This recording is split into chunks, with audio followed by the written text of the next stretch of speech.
When you're an actor and you have nothing to do, you just get weird, Just gave me you an know? idea for the thumbnail for this episode. It's like that crazy, teenage energy almost that Yeah. actors always have, right? I grew up thinking like, oh, okay, you gotta put your head down and work really hard and do the one thing really, really hard, and then somebody will discover you, right? Nobody said that to me, but you think that as you get older and your point of view shifts. How people stay in this industry for longer than a year, how they do find the motivation and the courage to keep going. But then as you start doing things, you're like, oh, if I need to make that happen, I have to learn how to do this. I guess your choice is I either got to find someone to do that for me or I'm going to do it myself. What you're talking about, that is the formula of success, in my opinion. Because when you start, you have to do the grinding. That's how everyone starts. At what point are you new and discovered? It's like this perceived notion that if you are good enough and have enough ambition to do everything yourself, something must be wrong. If you're a first-time director directing your 10th movie, because nobody will give you money unless, oh, well, it's the first time, well, I'll take a gamble on that. But if you've done 10 random films on your own before, what's wrong with you? Why are you not famous? Something must be wrong with you. Hello and welcome to Ambitiously Intelligent. We're happy to have you here tonight with us. Well, it's night in our places. It's bright day at yours. Coffee. Very nice. You're like, good morning. Good morning. Okay, I'm gonna introduce you. E.B. Kogan. You're a writer, director, editor, producer, and also a co-founder of Light and Shadow Pictures. That's quite a multi-hyphenate Yeah, thing. it's weird. I feel like you just have to do a lot to make things happen these days. Exactly. That's so the how the independent filmmaking works. And that's also kind of recently we've been narrowing down with Eva the focus of our podcast. And I think that's how people stay in this industry for longer than a year, how they do find the motivation and the courage to keep going. And you shared something with us during the pre-talk. You said that even successful people in this industry define success in whichever way, you or our audience prefer. But they don't really understand how this works. And the question is, how do you personally stay grounded inside all of that uncertainty? So is this multi-hyphenate thing is the way to kind of keep going? I, you know, I the way I grew up and what I perceived was totally different from actually doing. So yeah, so by saying that like nobody really understands what's going on or nobody really understands anything. People understand their experiences, right? And so they have a deeper meaning of what they do based on their experiences. Sure. And yes, there are people who understand this business better than me, but nobody's, going to understand every single trend, every single, business dip and up and down that's going on. And anybody who claims to, you just kind of have to call BS a little bit. Um, so I, I come from the standpoint of I'm never the smartest person in the room. Somebody always knows more than me, always and forever. And Same. so that's a long roundabout to get to your question.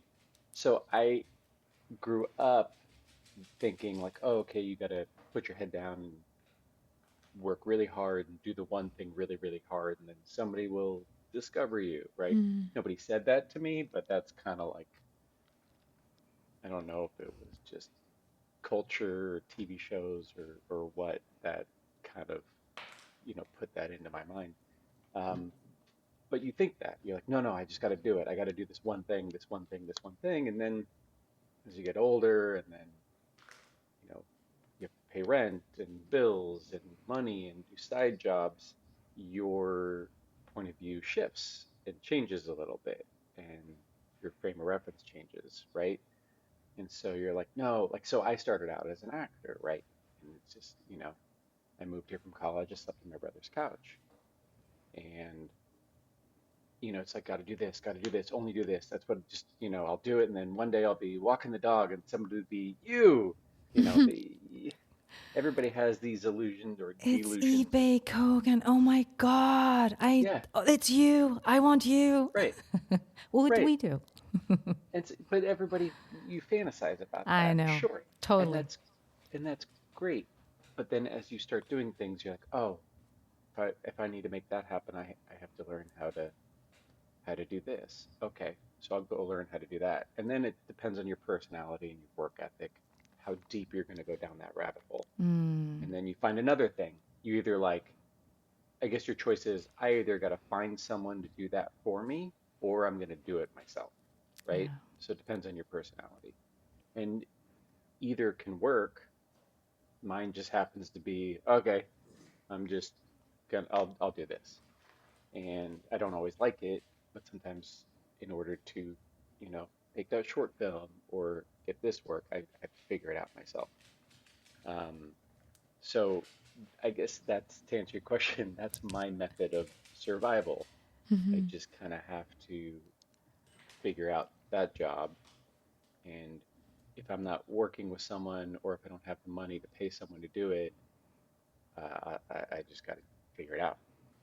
Yeah. I think And that the is the budget, formula. sorry, the budget is also kind of keeping you on your toes, right? So if you Yeah, have necessarily the means to hire someone, that why Mm. won't use that option? But if it's not in in the picture, then you have to figure out kind of. So it's one always. connected to the other. Yeah, 100%. Um, yeah, and look, I talk about this with my wife Jessica all the time because we work really closely together on a lot, almost everything. Um, yeah, there comes a point where you're like, okay, I'm done holding the sound boom and doing the sound mixer myself, which I did. I had to teach myself how to sound mix on set, not re-recording mixer, but we Mm-hmm. bought the equipment. I bought a really high-end mixer, and we would shoot our short films that way. And I'd be doing this, and then I'd be directing with her, and we just do the boot. So it got to a point where we're like, I can't do that anymore. We gotta, or you have such a great experience with an actual professional, and you're like, that's why that's why there are people who just do this. Oh, that's why you hire Um, them. right. And so, we've had those experiences. Um, we bought a little camera and we're shooting our stuff, and then we worked with the DP and we got a Panavision grant. And, had these gigantic Panavision vintage lenses, and, had Cool. this amazing shoot. And we're like, oh, we can't go back, can we? Mm. Mm-hmm. You get spoiled a little bit. Spoiled. Yeah. Exactly. Spoiled. But yeah, I still think that, again, to go back to your question at the beginning, I think the success, the solution, at least in my mind, to success in this day and age, with all of the content creators, I'm not a fan of that word when it comes to filmmaking, but content creators with regards to like YouTube and Mm-hmm. lots of, you know, vlogging and all that stuff, people who are one-man bands, I think, Mm-hmm. yeah, at some point you have to learn a lot of different trades until you get to a point where people's like, oh, you know what, I'd like to give you money for that, and you should hire, then you got to hire a couple people and get bigger and bigger and bigger. Mm. Um, I mean, unless you're Bo Burnham. Do you know who Bo Burnham is? Tell us. He's he what I don't know how he started actually. He's this director and writer, and he directed this movie called Eighth Grade, which came out years ago, which was an amazing um, kind of dissection of the social culture that a young girl goes through in eighth grade. Mm-hmm. Um, and I don't know if he was like a Disney Channel guy or the guy who comes up and like Ryan Gosling and Britney Spears did the Disney. Mm-hmm. Yeah, I Mm-hmm. don't know if he was one of those guys, Okay. um, but he's turned into this amazing like satirist. The way he makes movies or writes. He also does stand-up comedy. That's what Mm. it is. And he has some amazing stand-up bits. But he during COVID, he did this one-man musical about being stuck inside. Um, and I'm blanking on the name of the project, but it was like it blew my mind. And that dude literally did everything himself on that. He even it he even cut into like he filmed it in his like back guest house, but he cut in the behind the scenes stuff, his frustrations of trying to set it up and doing the sound and the camera. And then but he's also like doing a light it literally is like a staged theatrical experience that he Mm. filmed Wow. every scene and every song. It was phenomenal. I think it was one of the most amazing films I have seen. But that dude could literally do it himself. Like Do that's everything. the guy. He. Can you send us that link? Mm-hmm. Yes, please. I gotta. We need to see it. I at least. It's called Inside. Mm. Inside. Okay. That's Bo Burnham Inside. Uh, that is a phenomenal thing. I think it's on Netflix.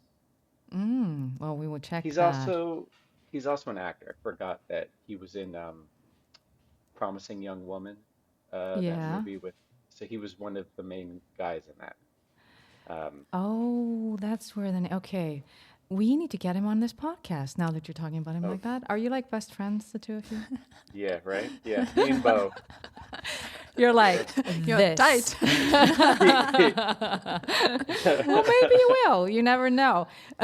But I wanted to say before about the formula of success. I think you kind of, what you're talking about, that is the formula, in my opinion. Because when you start, you have to do the grinding. Like you have to do, it is Yeah, not just the beauty of like acting or, you know what I mean? Or I love producing or I love just the camera work. It's like you're doing it all and you're yeah, carrying like I've done that on set. I was carrying like this heavy equipment for light and had like I was black and blue my body because it was so heavy and I was like trying to carry it and I was like damn it. So yeah, it is that is the formula and that's how everyone starts. Everyone in a way. You know, yeah, most of us at least in the independent world, in independent filmmaking. yeah. And it just then it becomes a matter of like public relations in that how much do you tell people what you've done, or at what point are you new and discovered as an actor because oh you've never done anything. You're like oh never mind the 10 years of short films and Mm-hmm. indie films that I've done before. Let's get those erased. Or if you're a first-time director directing your 10th movie, like because nobody will give you money unless, oh, well, it's a first time, well, I'll take a gamble on that. But if you've done 10 random films on your own before, what's wrong with you? Why are you not famous? Something must be wrong with you. It's like this perceived notion that if you are good enough and have enough ambition to do everything yourself, something must be wrong. It's like it's a weird Is this it is is it again. still like that or isn't that changing? Isn't that like it really was? And you were not allowed, like we had at least on Levesque the other day, and she was also talking about it. Before it was like, you're an actor. Mhm. Or you like you're not. So I'm wondering if that is maybe changing. At least I have the feeling here in Europe that it's definitely. I Yeah, definitely Europe and the US are in more ways than one, um, unfortunately. But for us, I should say. But I think for the audience's perception, yes, it's changing to what you say. I'm not so sure for all the insiders and the gatekeepers and the people who are still kind of hanging around from The decades dinosaurs. before. Yeah, because you Yeah. know, you see a lot of studies, and not just in Hollywood, in other industries, people who are in their mid 50s and up are still holding on to work positions that normally would turn over to a younger generation, right? And that's not happening as much. across the board, people are holding on to their jobs longer, either because we're all living longer, which is great, or economic situation globally is crap, and people need to continue to make more money, and they're not, promoting people because they're like, well, hold on. Um, but there's other situations. Sure, maybe you got your start late, and you don't want to give up your job so soon because you just kind of started rolling. But I digress. Well, may I ask you something? Let's go back to your background. There was something we talked about, which I love the name of it, the Actors Gang. I think it's Yes. so cool. And Commedia You just put dell'arte. gang. It's like You a just put gang in gang. there. It's You're like cool. gang. And then you're cool. Then I was like, oh my God, they're so cool. Like, don't mess with them. And Yeah. you work with Commedia dell'arte, which I've done too. It's a very interesting way to work.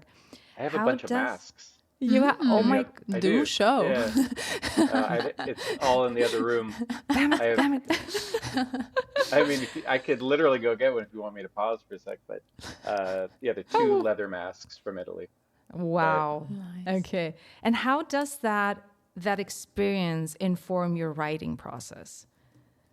I mean, for me, it has become the basis. So um, with the Actors Gang, I was born and raised in LA, but I went to school in the University of Michigan, and then I took a little detour in London. So I studied in London for like a year. Came back here, and I was looking to kind of, you know, feed the theater bug. And I had heard about the Actors Gang, went to see a show, and afterwards I went up. I'm like, "Hello, can I join, please?" Um, and eventually they were like, "All right, you can take out our trash." Um, Yeah. Thank you. Thank You you. did not Can I take just be a no for an more, tree? answer. It's like, can I more, just be a please. table in one of your performances? I don't need anything else. Yeah, That's enough. spear holder. Yeah. Um, yeah. So they do this amazing thing, and I don't know. So they started in the 80s. A bunch of people from UCLA kind of started forming the group, and they, I think it was because there was some Theater Olympics. I think it was 1984 or something. I'm still forgetting the details, and anyone from the gang who sees this will probably read me. Um, but there was like Dominic Serran was this Parisian theater director. I think he came and he did some sort of like theatrical symposium, and a lot of people came, and it was kind of like with Commedia, and they kind of like taught, you teach different cultures in different countries, and you go around and do your thing. And I think from that they kind of took that Commedia experience and bastardized it into an American form of Commedia, still holding on to a lot of the stock Commedia work, um, and then they kind of use that as a basis for training with the company, right? So you take all the characters, the Arlecchino, who's like the wily servant dude, or Pantalone, who's like the rich curmudgeon guy, or the two lovers who are always in love but can never get, all these stock characters, and they boil it down to um, four emotions: happy, sad, angry, afraid, right? That's it. That's what you can do. That's And so easy. there's different variations of that, and they're different heightenings, right? So that's where you start, and Yeah. then you deepen, right? So you become the lover. So you paint your face white, like the lovers don't wear masks. Um, and then you come out and you do your emotions. You're either happy or you're sad, or, angry, afraid. That's it. And then it deepens or it gets more complex. And you go round and round and round in the theater workshops, and then stuff builds, and then you improvise, and then a scene builds, and then a story builds, right? And you do that once a week, and you build the theater company, you build your characters. Sometimes the characters are really freaking weird. A lot of times it just devolves into like some sort of debased sexual anarchy with all the characters doing weird things, because when you're an actor and you have nothing to do, you just get weird. Um, but then, I Sorry. mean, Come You on, just gave me you an know? idea for the thumbnail for this episode.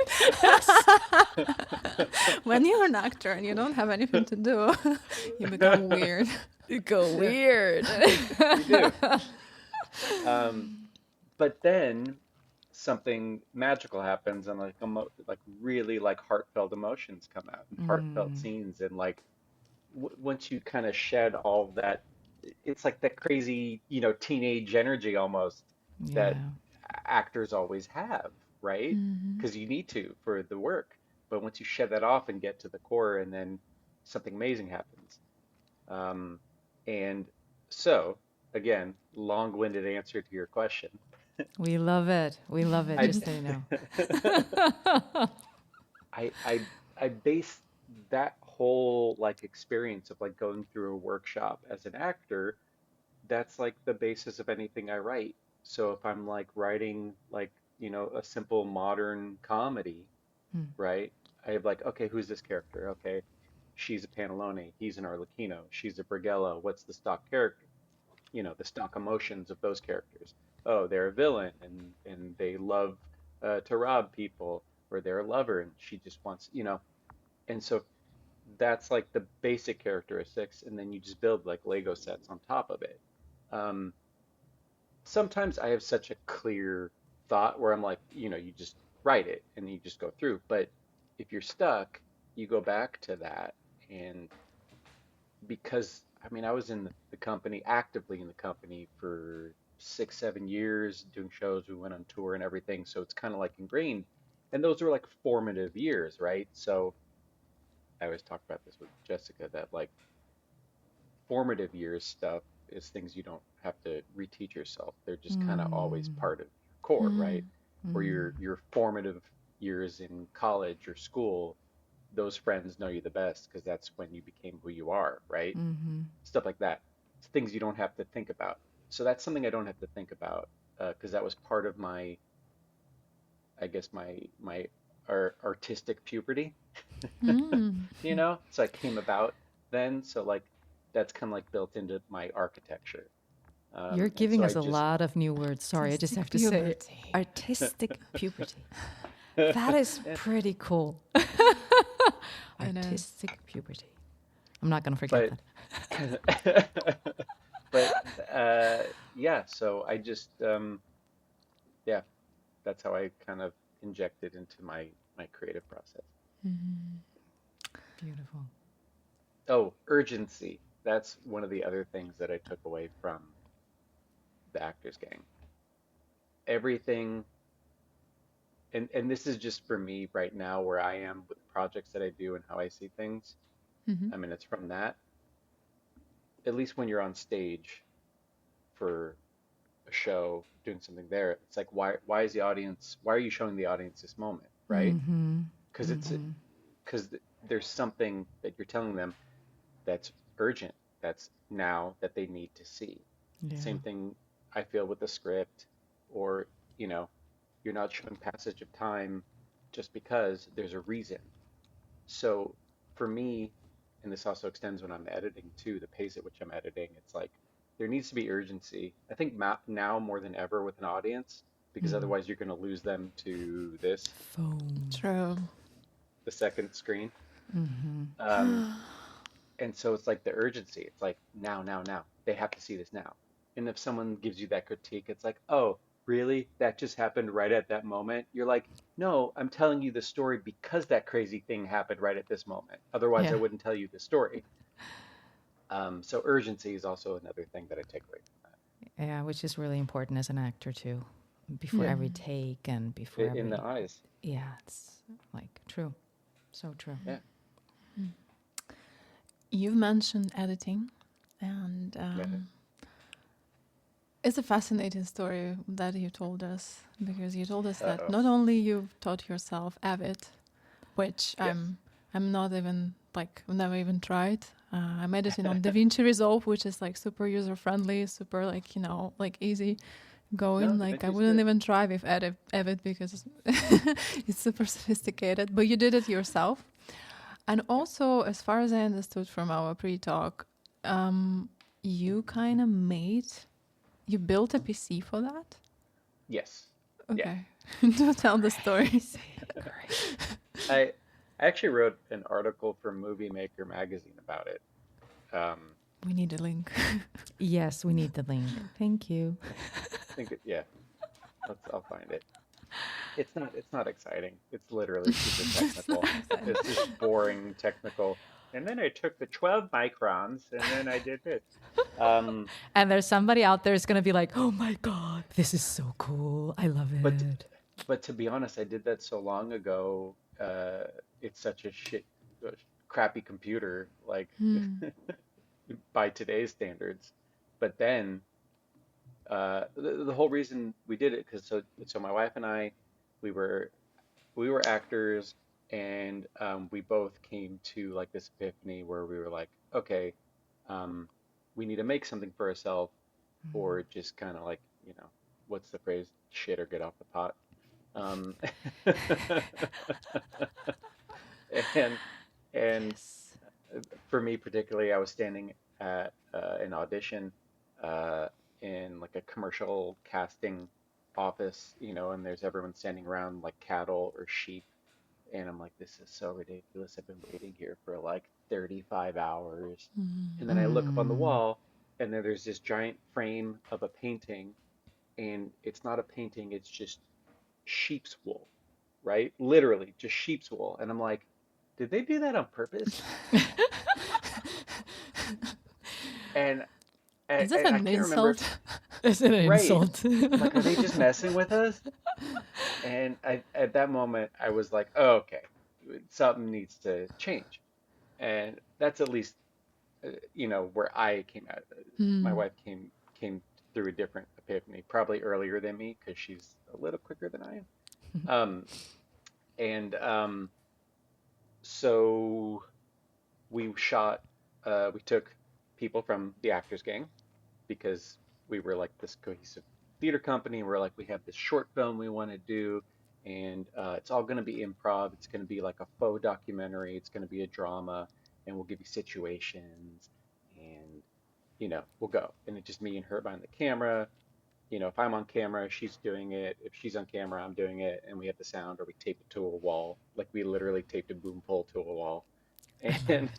um, and so we did that. We ended up with 60 hours of footage. Oh my God. Yeah. And yeah. And we did it like SAG as a short film. And they were so mad when I came back to them and said, hey, we actually cut this into a feature, so we'd like to pay your actors. And that's a whole other situation because it was such a fight that I was like, I have money to pay all the union actors, and they like didn't want me to. That was a whole other thing. Very frustrating for a union actor. You're like, but Are you being intriguing on purpose? Yeah, I'm waiting on it. So wait, also no, 60 hour, like, did you yeah, guys fall asleep and forget to, no, I'm joking. Turn off the camera. we no. And then we're like kids, right? We're like, oh, okay. You're like, it's really funny. There's this one actor, Jareth Mertz, amazing actor. He's been in a bunch of is he German, Swiss, and African? He's Wow, also an nice. African prince, and he did a documentary about it that went to Sundance. Anyway, we Wow. knew him from the Actors Gang, um, and uh, we asked him to play this one cult leader of and it's really funny. We're just like, hey, okay, so we're gonna do this again, but then you do this, and then you go hide behind that pillar, and we're gonna do the camera weird, and then come back, and you're gonna appear. And he's like, okay, it's just like you're like children when Yeah, you make totally. a film, right? And so like we just did stuff like that, and we ended up with, I think we had like 12 or 15 different actors because it's about this journey of a documentary filmmaker, who's trying to seek out this cult leader who knows something about his deceased wife, right? And so Hmm. just a lots of interviews and like, because we tried to do like what can we do as actors and without like big budget. Anyway, so yeah, that's how we ended up with 60 hours.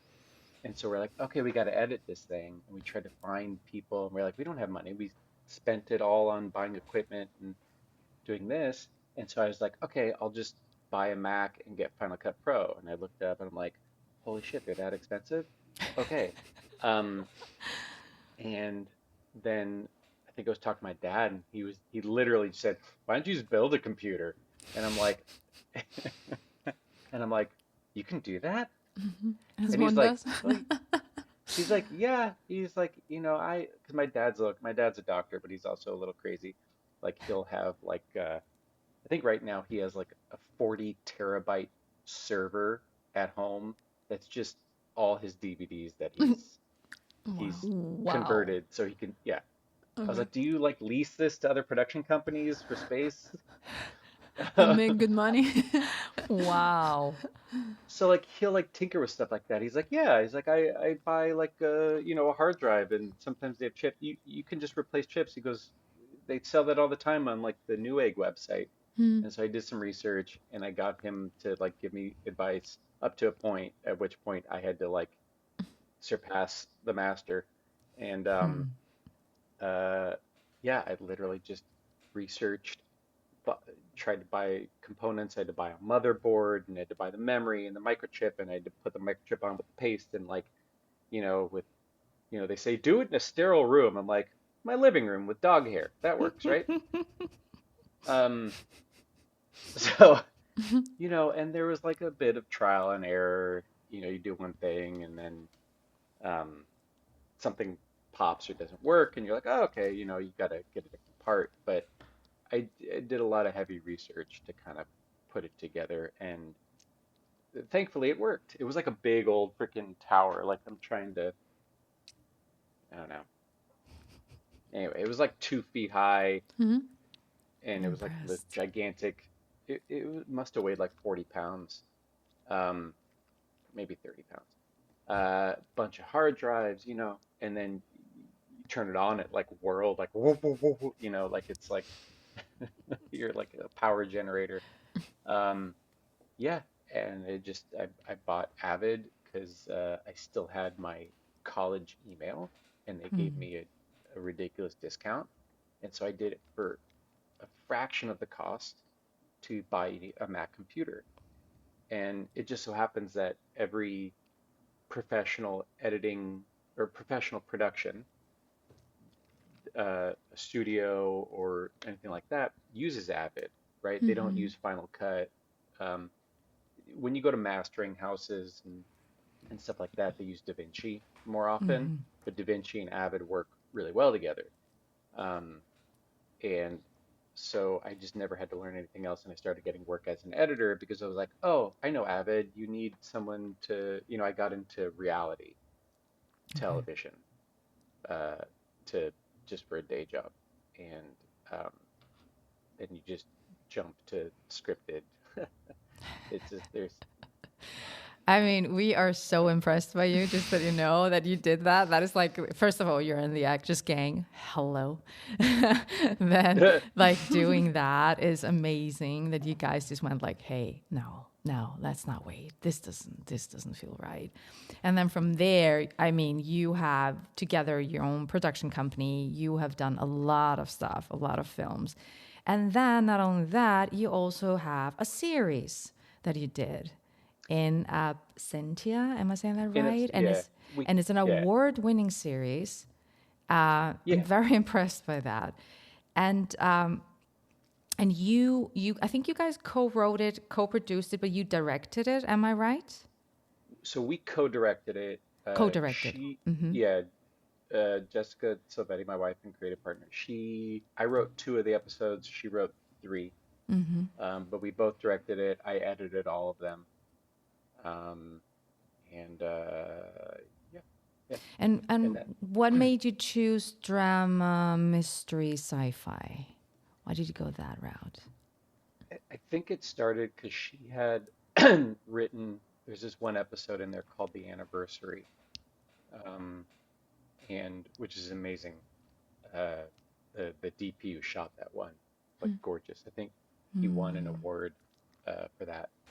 Um, and I think she had written the beginnings of what that was as a short, and I read it, and I think we were like, we could like expand this or do something similar to it, and we just kind of like talked over time, and we ended up thinking like, okay, maybe we could do, a couple other shorts or maybe a web series or whatever.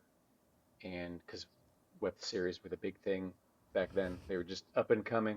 Mm-hmm. Um, and and I think we had this idea because we wanted them to be standalone, but we also wanted to connect them so that we call it a film anthology series, right? Mm. So like each short stands on its own. It's it's all kind of like about the absence of something, right? Um, so in absentia, like the absence of safety or the absence of the sun in one of the things, it could be literal, it could be metaphorical. So it's kind of like our Twilight Zone Outer Limits type anthology Mm-hmm. type series. And so like at the end of each episode, there's like a button, there's like a frame from the current episode that smashes over to a preview of the next short, kind of mirroring, showing the connection that they're somehow connected, kind of like a teaser to the next. So we did like this visual connection to connect all of them. Um, and I think it was just our desire to just kind of want to experiment, and that naturally went into kind of like sci-fi mystery-ish or thriller. Like, one of the episodes is about a woman who's lost in the desert and she gets kind of kidnapped, and that's thriller-esque. Um, so it kind of, a lot of different genres, but putting it in the the the framing of like a Twilight Zone type series, we were able to really just kind of like exercise anything without being beholden to one type of genre.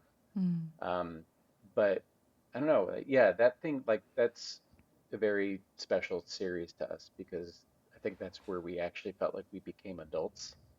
Mm-hmm. Do we have a Um, name for that? Please, can you say something now? no, I don't know. I'm gonna So think if of the it. first one was creative puberty, this was the creative adulthood or something. Adulthood? I don't know. Oh man, no, putting me on the spot. I can't even try. I can't. I can't. No. I'm gonna come up with it like towards the end or like right when we get off, and I'll Like shout it we're out. like, thank you. And it's like, you're like, that was it. Damn it. Hmm. Yes, Why did you feel that? I just want to ask, why did you feel that? because we had a crew. We were Um, shooting on multiple locations. I think we shot for maybe about 10 days in total. Um, we worked with Panavision, you know, um, what like our actual budget, what we spent was very low because we got a lot of favors because people were like, "Oh, I want to help these out." Like I say we got the Panavision grant. We didn't technically get the Panavision grant. That was a guy at Panavision talking to our DP who just graduated from AFI and was like, "Oh, okay, I like you guys." Um, cool. and so our if we actually ended up having to pay for everything, our budget would have been substantial uh, for an indie production, I should say. Like, but I think we had a crew of like 15. I like again, if you see behind the scenes pictures, I'm still doing the sound on everything. But we went to a real a real sound mixer afterwards, tunnel post.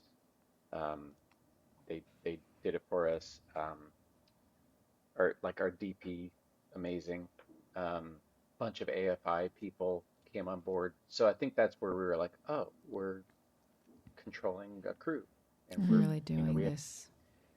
we're paying people, not a lot, but some, and and people were like, you know, when a decision had to be made, people were like, oh, Exactly.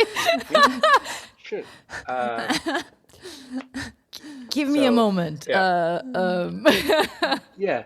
So I think Mm. it was that sort of thing. You're like, oh, and then it was also kind of like, I don't know if you've ever had to direct with someone, but like, Jessica and I work well together, but if you ever disagree on something, she's very good at this, like keeping the composure, and she's just like, you know, go in the other room because she's like, nobody should ever see us talking about That's anything that good. might look like we disagree because we need to Hmm. be, You, and I was That's like, okay, good. United. she's the she's the smart She's cookie. a smart one. Hmm. Yeah. Yeah.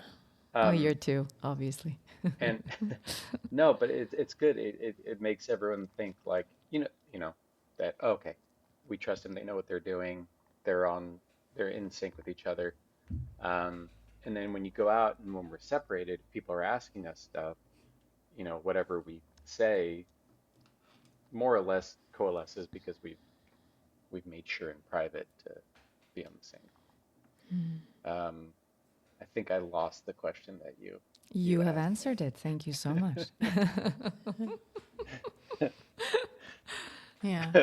I kind of got your remark is that um, the adulthood that everyone is looking at you and you're kind of all of a sudden the parent in the room, the Yeah, mature one, and everyone's like, yeah, "Oh, that person knows what we have to do," and you're like, "Shit, don't put me on the spot." But yeah, yeah. that's some growing up for sure. I mean, Uh, yeah, I guess creative parenthood is the. it's a We good one. have it. I mean, Creative Ooh. parenthood. she came up with it. It's like So now we have the creative parenthood. We love it. I love this terminology. It makes sense. So I'm gonna write a dictionary. Exactly. Going back to the industry question, so that kind of, bigger leagues, mainly having to operate a set of 15 people and everything. What I want to ask you, you shared with us this paradox, maybe one of the biggest in the movie industry, is that kind of to secure funding for a project, you need a big name attached to it. And also, to have a big name attached to the project, you have to secure funding. So it's like a little Yeah, bit of a conundrum. yeah. How, in this scenario, how do you build trust around the project when kind of nobody wants to make a first move? That everyone needs guarantees and nobody want to risk anything. Yeah. How do you do that? I mean, to be honest, I'm still figuring it out. Still trying to work through. Um, we so I kind of piggybacked onto another production recently. So I ended up becoming an associate producer on this film, this horror film called Inner Blood Mm. that just got released.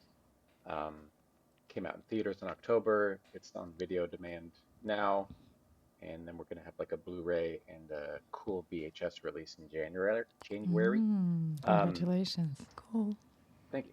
So that I learned a little bit from that production because I came on just as they were locking, um, and then I kind of helped with post-production and kind of guiding through mastering and distribution and everything, and working with the director um, and through because I knew a bunch of the other producers. Well, I should say my brother was the main producer on that, um, and they kind of like he would always tell me what was going on and figuring that out.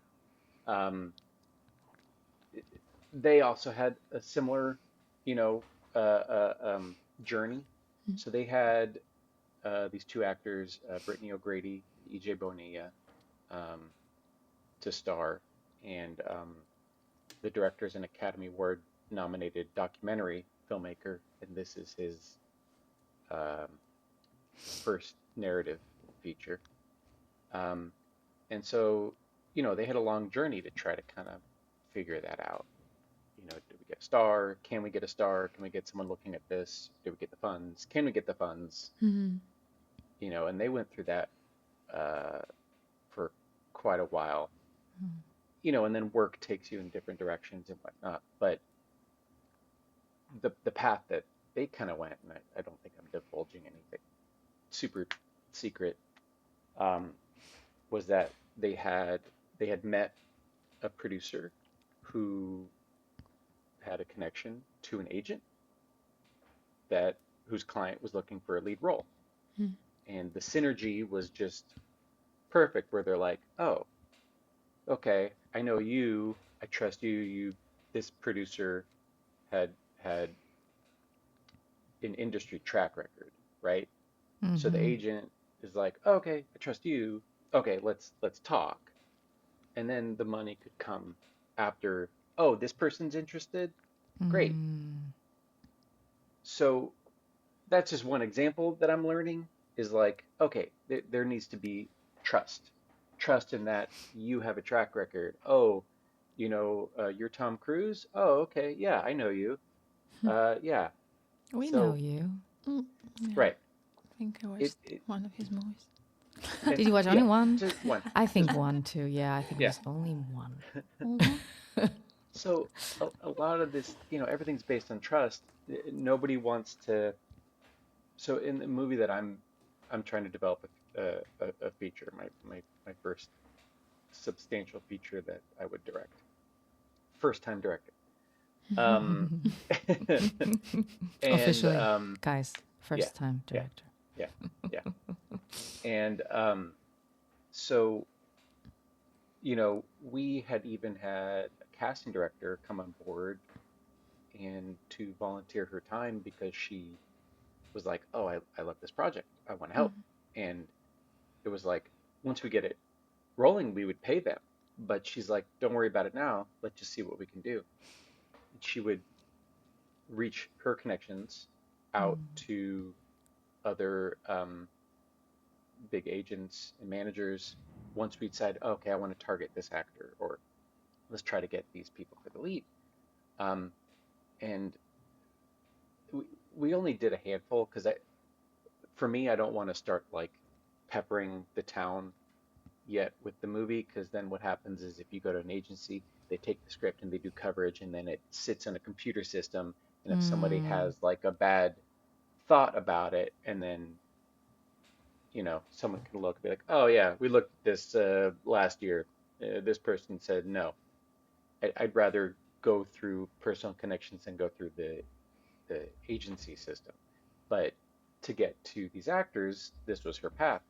And so we had a couple where it was kind of almost blocked by the manager or agent. They're like, okay, well, you have the money. And to be honest, we had about two people from companies who could bring funding, maybe not the full funding, but they would be like, yeah, when you get someone attached, come back to us. And so I said, we have these companies, they have this track record, they've done these indie films. Mm. Um, we have good relationship with them. Here's the stuff. Look at it, and if you're interested, and if we could say that you're interested, then we can go back to them. Like, well, come back to us when you have the money, you know. Mm. And then there was even some times where you could fib and be like, yeah, no, we have the money. Our have the money is that we have two financiers who said, yes, we could give you the money if you get that person that you're going to talk to. Because Mm-hmm. we even talked to them before we went out. They're like, if you can get that person, yeah, I think we can get you more than 50%. Mm. And so we said, yeah, we do if you look at it.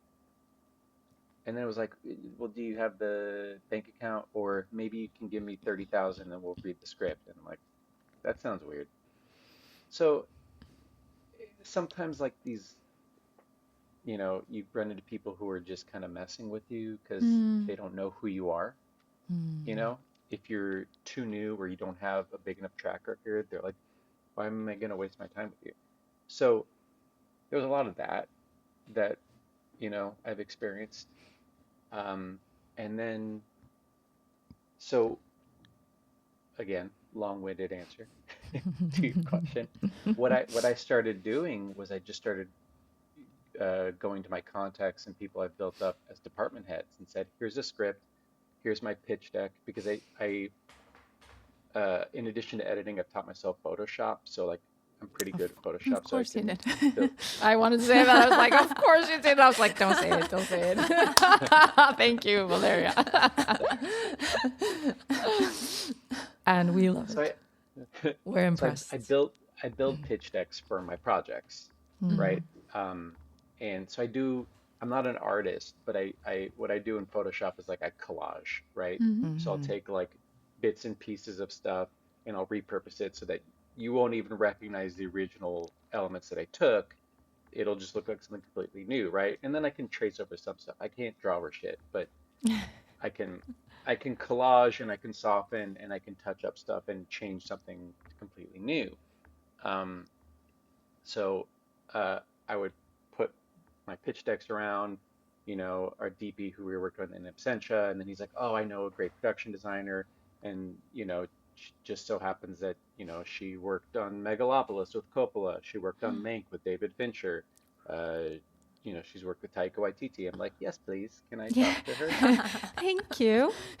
That would be And nice. so, and yeah, and she was just a what was it at the Berlin Film Festival, Berlin Alley Mm-hmm. Talent, Mm-hmm. about a year or two ago. She was in that program as a production designer, and she's also an architect.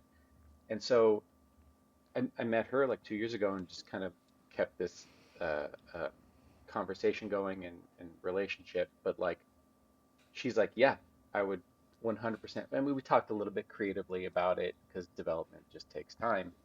But so I got her, if, once I get this thing going, and then uh, I had I put some money out to a line producer. I'm like, can you just drop a budget? Because everybody wants to know what's the budget, like a legit budget.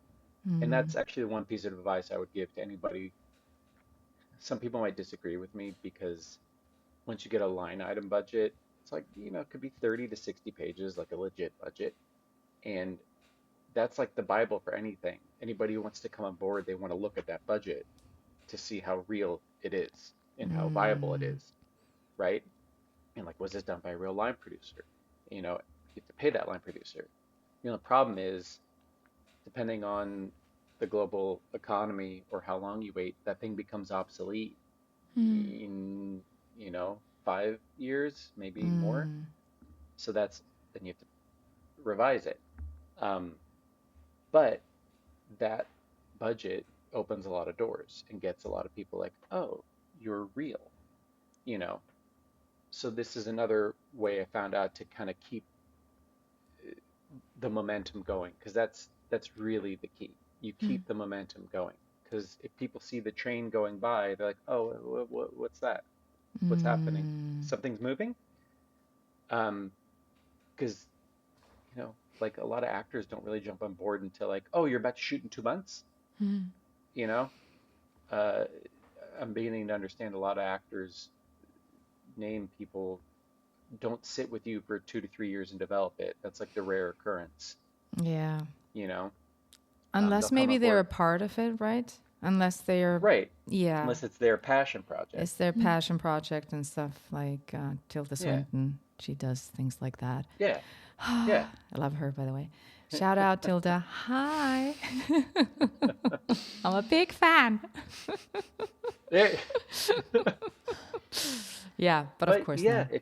if you can get her to come on board as a producer for her passion project, I mean that's so, you know, there are these ways to circumvent or to try to keep the momentum going. And so like, I've got all these department heads, um, and then through the line producer, I was connected to a creature design company called Spectral Motion. They did Guillermo del Toro's Hellboy 2, and I went and met with them, and we talked about, because the movie I'm developing is about the legend of the Golem, and so I want to do something interesting with the Golem. And they were like, "Oh, cool, let's talk." Um, and so like I had a big tour, this and that, and they were awesome. I'm like, "Great, we're gonna go with them," and I love them, and I might still come back to them. But then my production designer at some point, things are stalled, and she's like, "Have you gotten any other bids?" I'm like, "No, I don't know anybody else." She's like, "Well, just try calling someone." I mean, things are pretty stagnant because this was during the writer strike and the actor strike, and yeah, great time to develop a movie when everybody goes on strike.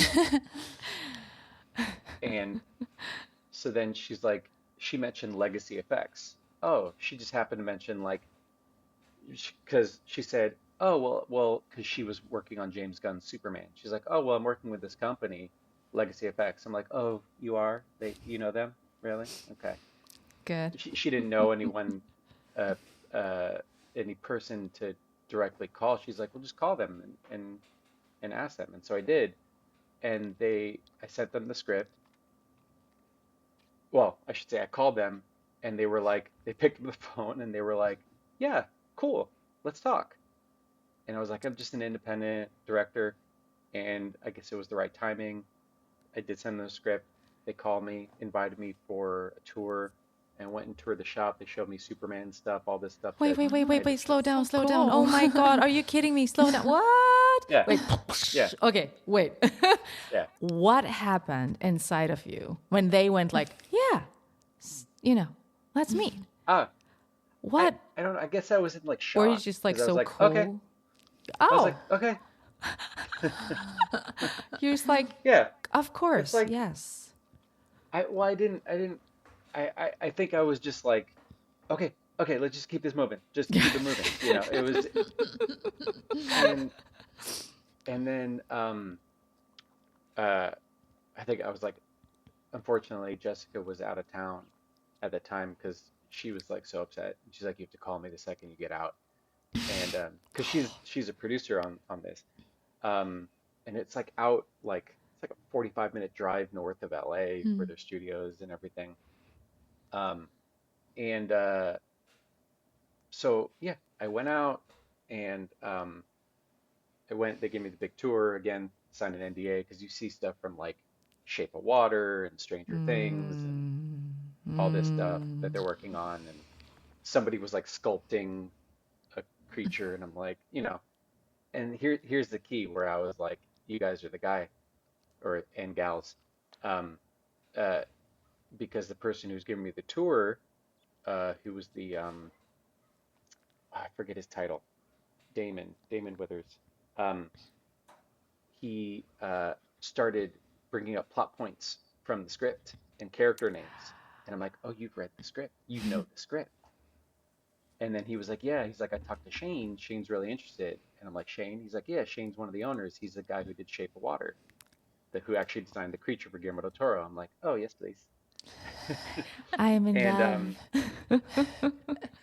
but so again, long story short, this is the pathway I went to try to like bring things together when I don't have the money sitting there. I'm like, okay, I'm Mm-hmm. just going to move forward and see who I can get people interested and start Smart. building. And everyone was like, look, we know how long these things take. Just keep us updated, or just contact us, or just keep in contact. And so that's what I've been doing. But I sure as hell, whenever I have a meeting with someone, I'm saying, yeah, I'm working with these people, unless, Mm-hmm. nuclear bomb hits, you know.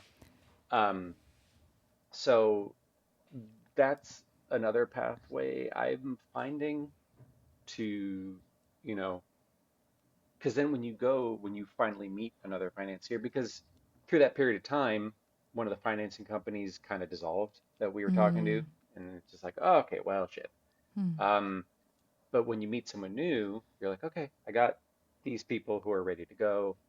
Oh, and I think I told you um, on our pre-talk the other Mm-hmm. day. So we have like two actors who are like, yeah, you can say I'm attached. It's not like a legally binding thing, Mhm. but it's them saying, no, I'm interested. I will work with you. Um, and one of them is this amazing creature actor named Javier Botet, a 7 foot tall Spanish man who's this amazing Amazing. performer. He just did. He was Dracula in the last voyage of the Demeter. I don't know if you saw Mm. that. It came out. But he was in Crimson Peak with Guillermo del Toro. He did the all the ghosts. That was Mm. him, or most of them. Um, and then a friend of mine who I've talked to on the phone a couple times, and I told him about this script, and it's a little controversial topics, I think. Um, and he was like, Ethan, you are an artist. It is okay. And I'm like, oh, I love you. Yeah, it's Uh, okay. It's okay to and be crazy. It's okay to be a little bit kinky. It's okay. You're an artist. but he's an amazing man. I met him when he directed me. in a show, in the theater show at the Actors Gang. So that's this French Armenian actor named Simon Afkarian, who literally the day after I got off the phone with you, the trailer for his gigantic $6 million biopic dropped. Really? Yeah. I was like, ugh, Wow. But scheduling might be. but what you're telling us is exactly like it sounds like this again, the path to success. It's like taking the steps, connecting, networking, moving on, seeing who can I talk Yeah. now, because as you said, when the question that Valeria asked you about, you know, wanting to attach like the name and then the money and and it's not so easy, but what you're doing is amazing. You're building kind of the whole thing around it, so that it's really hard for people then, I think, to say no. It sounds like, so it's a good thing. That's the hope. Yeah. Right. And then you just got to meet that. That's why you constantly you need to be really social, Yeah. which is hard sometimes in LA because of how spread out things are. You need to go to that special place that's invite only to talk to people, or, you know, it's it's hard. You can't just necessarily walk into a place and meet the exact person that you're trying to meet. No. Um, but you need to be super social. You really need to, because you never know who you're going to meet, or you never know when you're going to have a connection with that person who might have a connection to someone else. Um, and you know, I hate talking about. I say this on a podcast. I hate talking about myself. I hate it. It's so annoying. I've only been talking now for an hour, but we think I you're really amazing. don't. To be I fair really enough, don't. we Like, asked, so We it's a legit like reason. guys, if you're watching this or listening, I hope you're watching. We were like, we want you on the podcast, and if you don't come, no, I'm joking. We threatened him. No. they're actually sitting right here. Yeah, it's like we're actually in the room with him. Exactly. But yeah, you gotta talk about yourself. You gotta talk about what you're working on. You gotta get people Yeah. excited so that they think they're missing out on something, and not to be fake about it. You just because people can spot, you know, what's the word? Genuineness, Yeah, genuity. yeah. Isn't it like if you're excited about it and you're such a fun guy, that makes others excited about it. I think that's what it is. And Yeah. it's not about, you know, you're so full of yourself. It's just you really genuinely love it and you're like, this is something so cool. I would love to see it myself. And that's what gets people Yes. then on board. That's true. But I'll say that's got me in trouble. I will say. So I get really like laser focused, right? My thing is I'm all about the project, getting the project done, right? And I don't care about your ego. This is for the project. So sometimes I've come across that and I've pissed people off, because I don't know if I've just gotten so, you know, Hyper tunnel focused. tunnel tunnel vision, and I said something in a room in front of a lot of people that made one person look bad, and everyone was like, "Oh yeah, you're right." And then you get a call later getting chewed out, and you're like, "What are you talking about?" But it Be happens. careful that it happens. Ethan, this has been amazing. It's so much fun, like just listening to you and diving into your world. Thank you for inviting us into your world and allowing us to be part of it, and all the just is really helpful what you're saying, and there's so much to learn from you. So particularly around how to bring your project to life. And yeah, so thank you so much. This has been a lot of fun. Of course. Thank you for having It me on. was really a blast. Yes. We haven't laughed like this for a long time. I hope I gave you some cool dictionary words. Oh, for A sure. lot of them. A lot. And for the viewers and listeners, I was like, that's a new word. Okay, I'm going to use that. Thank you so T-shirts much. now. With t-shirts now. This is what Kogan said. Okay, that's going to come.